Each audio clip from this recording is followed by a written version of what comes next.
Hello நண்பர்களே, வணக்கம். நான் உங்கள் பிரியா. நம்ம இன்றைக்கி பார்க்க போகிற பதிவு என்ன அப்படின்னு பார்த்தீங்கன்னா, நம்மளுக்கு புத்தாண்டு பிறக்க போகுது. ஸோ என்னைக்கு அப்படின்னு பார்த்தீங்கன்னா, வரக்கூடிய புதன்கிழமை நம்மளுக்கு புத்தாண்டு வரப்போகுது.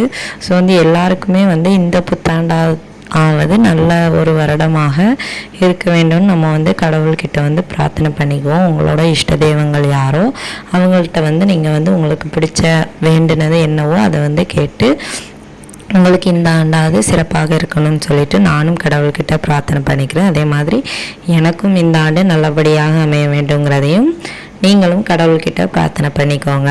ஸோ நம்ம என்ன பதிவு பார்க்க போகிறோம் அப்படின்னா, இந்த புத்தாண்டு வரதுக்குள்ளே நம்ம வீட்டில் வைக்கவே கூடாது ஒரு 5 பொருட்களை பற்றி தான் நம்ம பார்க்க போகிறோம்.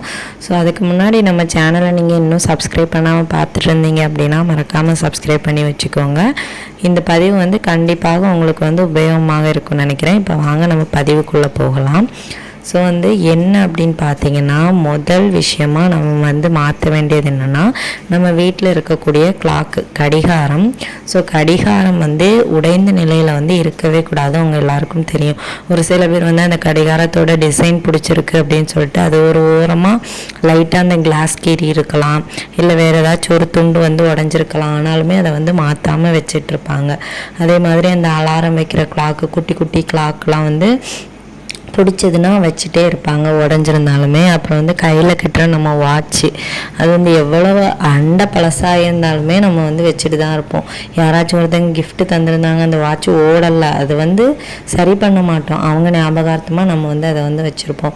ஸோ அந்த மாதிரி வச்சுருந்தாலுமே அதை சரி பண்ணி நீங்கள் வச்சுக்கோங்க. அது ஓடுற நிலையில் தான் வைக்கணுமே தவிர ஓடாத நிலையிலோ இல்லை உடைஞ்ச நிலையிலோ கண்டிப்பாக வைக்கக்கூடாது. உங்களால் சரி பண்ண முடியுது அப்படின்னா சரி பண்ணி நீங்கள் வச்சுக்கலாம். தாராளமாக எத்தனை வருஷம்னாலும் வச்சுக்கலாம்.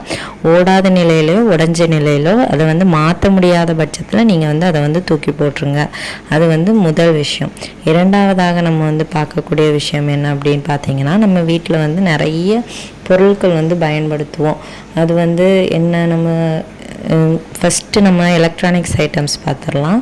நம்மளோட மிக்சி, கிரைண்டரு, அப்புறம் வாஷிங் மிஷினு, ஓவனு, இந்த மாதிரி நிறைய விஷயங்கள், நம்மளோட டிவியில் உள்ள அந்த நம்ம ஸ்பீக்கர் பாக்ஸு, இதெல்லாம் நிறைய பேர் வீட்டில் ஓடாத இதெல்லாம் அப்படியே வச்சுருப்பாங்க. நம்ம ஒரு நாள் மாற்றலாம் அப்படின்னு சொல்லிட்டு. ஸோ அந்த மாதிரி நம்ம சேர்த்துட்டே போகும்போது அது ஒரு நெகட்டிவிட்டியை நம்ம வீட்டுக்கு கொண்டு வருது. ஸோ அதனால் நீங்கள் அந்த மாதிரி மாற்ற முடியுங்கிறத மாற்றிடுங்க. அதை ஒரு நாள் மாற்றலாம் அப்படின்னு சொல்லிட்டு வைக்காதீங்க. கண்டிப்பாக அதை மாற்ற முடியலை அப்படின்னா நீங்கள் விற்றுருங்க, இல்லாட்டி அதை வெளியே எங்கேயாவது தூக்கி போட்டுருங்க.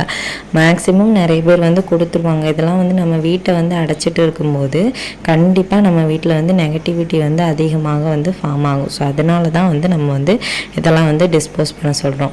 அதே மாதிரி அடுத்து என்ன பொருள் அப்படின்னு பார்த்தீங்கன்னா, நம்ம கிச்சனில் யூஸ் பண்ணக்கூடிய பொருட்கள்.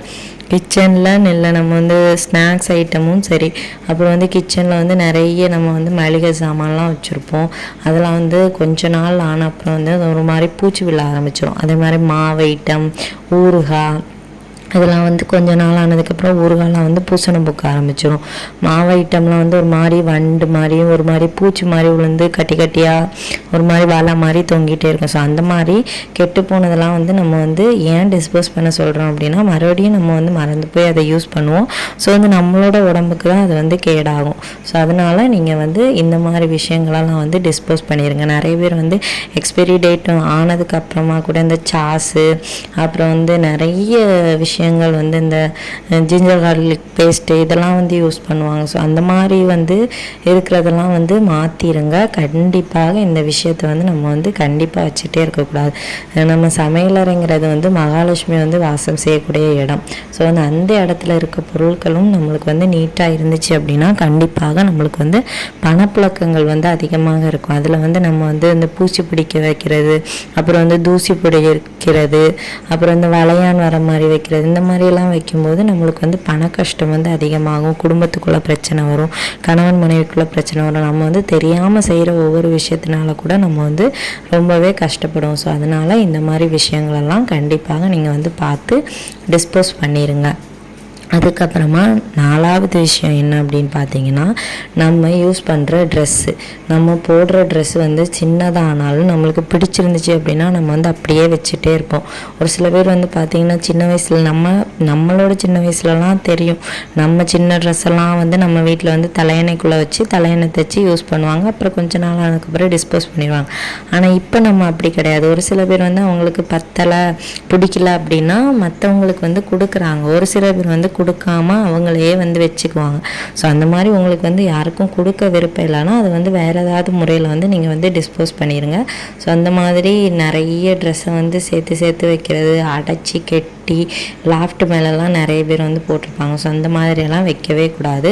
ஸோ இந்த மாதிரி விஷயங்களை வந்து நீங்கள் வந்து ஃபஸ்ட்டாக டிஸ்போஸ் நிறைய பேர் வந்து குழந்தைகளுக்குள்ள ட்ரெஸ் எல்லாம் வந்து பார்த்து வச்சுருப்பாங்க. அது நான் தப்புன்னு சொல்லலை. உங்களால் முடிஞ்சது அப்படின்னா வேறு யாருக்காச்சும் கொடுத்துருங்க.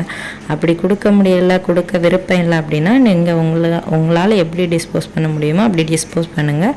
வீட்டிலேயே வந்து நம்ம வந்து அப்படி பழசை வந்து வச்சுட்டே இருக்கக்கூடாது. அதுவும் வந்து நம்மளுக்கு வந்து நெகட்டிவிட்டி ஃபார்ம் ஆகிறதுக்கு வந்து ரொம்பவும் நிறைய வாய்ப்புகள் இருக்குது. ஸோ இதனால் கூட ஃபேமிலியில் வந்து நிறைய பிரச்சனைகள் வரும். 5வதாக பார்க்க வேண்டிய விஷயம் என்ன அப்படின்னு பார்த்தீங்கன்னா, ரொம்பவும் முக்கியமான விஷயம், நம்மளுக்கு வந்து இந்த இயரே முடிய போகுது. நிறைய பேர் வீட்டில் வந்து கேலண்டர்லாம் நம்ம வந்து எல்லார் வீட்லேயுமே யூஸ் பண்ணக்கூடிய ஒரு பொருள் தான் கேலண்டர். அந்த கேலண்டரில் இருக்கக்கூடிய சாமி படங்களை வந்து நிறைய பேர் வந்து தூக்கி போட மனசு இல்லாமல் அப்படியே வச்சிட்ருப்போம். அந்த சாமி வந்து எனக்கு வந்து இஷ்ட தெய்வம், என்னால் தூக்கி போட முடியாது. ஸோ அந்த மாதிரி உங்களுக்கு இருந்துச்சுன்னா தப்பே கிடையாது. நீங்கள் வந்து அதை வந்து என்ன பண்ணலாம் அப்படின்னா, அந்த கீழே இருக்கக்கூடிய அதை மட்டும் எடுத்துட்டு அந்த சாமி படத்தை வந்து நீங்கள் வந்து ஃப்ரேம் போட்டு நீங்கள் வந்து வச்சுக்கலாம். அந்த மாதிரி வச்சுக்கலாமே தவிர அந்த அட்டையாகவே நீங்கள் வந்து வச்சுருக்கும் போது அதை வந்து கொஞ்ச நாளிலே வந்து ஏதாவது லேசாக தண்ணி பட்டாலோ ஒரு ஈரத்தன்மை வந்தாலும் அது ஒரு மாதிரி உப்பி ஒரு மாதிரி ஆயிரும். ஸோ அப்படி வந்து நம்ம வந்து வச்சுட்டே இருக்கக்கூடாது. அதே மாதிரி சாமி ரூமில் வந்து க்ளீன் பண்ணாமல் நம்ம வந்து என்ன வச்சுருப்போம் அப்படின்னு பார்த்தீங்கன்னா, இந்த பழைய விபூதி, குங்குமம் இதெல்லாம் வந்து கோயிலேருந்து வாங்கி கொண்டு வந்து நம்ம வந்து அப்படியே வச்சுருப்போம். அது வந்து கொஞ்சம் ஒரு 6 மாதம்லாம் கழிஞ்சதுக்கப்புறமா ஒரு மாதிரி இந்த பூச்சி விழ ஆரம்பிச்சிடும். ஸோ அதை வந்து நம்ம வந்து டிஸ்போஸ் பண்ணாமல் மறுபடியும் அதுக்கு மேலேயே வந்து எல்லாம் வாங்கி கொண்டு வைப்போம். ஸோ அந்த மாதிரி கண்டிப்பாக வைக்கவே கூடாது. ஒரு சில பேர் வந்து அந்த கோவிலில் உள்ள கயிறு அந்த மாதிரி உள்ளதை வந்து அப்படியே வச்சிட்ருப்பீங்க. ஸோ அந்த மாதிரிலாம் வைக்காதீங்க. இதெல்லாம் வந்து உடனே டிஸ்போஸ் பண்ணுங்கள். அப்புறம் வந்து நிறைய பேர் வந்து நிலைவாசலில் வந்து இந்த உப்பு, மஞ்சள் தூள் இந்த மாதிரிலாம் கட்டி வைப்பாங்க. ஸோ அந்த மாதிரி உள்ளதும் ஒரு 6 மாதமோ 3 மாதமோ ஆனதுக்கப்புறம் அந்தந்த காலகட்டத்தில் வந்து நீங்கள் வந்து அதை வந்து டிஸ்போஸ் பண்ணிடணும். அப்படி இல்லை அப்படின்னா அந்த மஞ்சள்லாம் வந்து ஒரு மாதிரி உளுத்து போய் அது வந்து ஒரு மாதிரி ஓட்டையாக வந்து ஒரு வண்டு வரும். ஸோ அந்த மாதிரியெல்லாம் வைக்கவே கூடாது. அது வீட்டுக்கு வந்து டோட்டலான நெகட்டிவிட்டியை வந்து கொண்டு வரும்.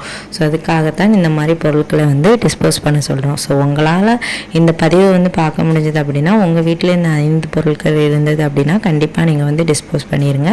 இனி வரக்கூடிய புத்தாண்டை வந்து நம்ம வந்து நல்ல விதமாக வரவேற்கலாம். நம்மளுக்கு வந்து நல்ல ஆண்டாக இருக்க நம்ம வந்து கடவுள்கிட்ட வந்து பிரார்த்தனை பண்ணிக்குவோம். ஸோ இந்த பதிவு வந்து உங்களுக்கு உபயோகமாக இருக்குன்னு நினைக்கிறேன். உபயோகமாக இருந்துச்சு அப்படின்னா நம்ம சேனலை லைக் பண்ணி ஷேர் பண்ணுங்கள். மறக்காமல் சப்ஸ்கிரைப் பண்ணி வச்சுக்கோங்க.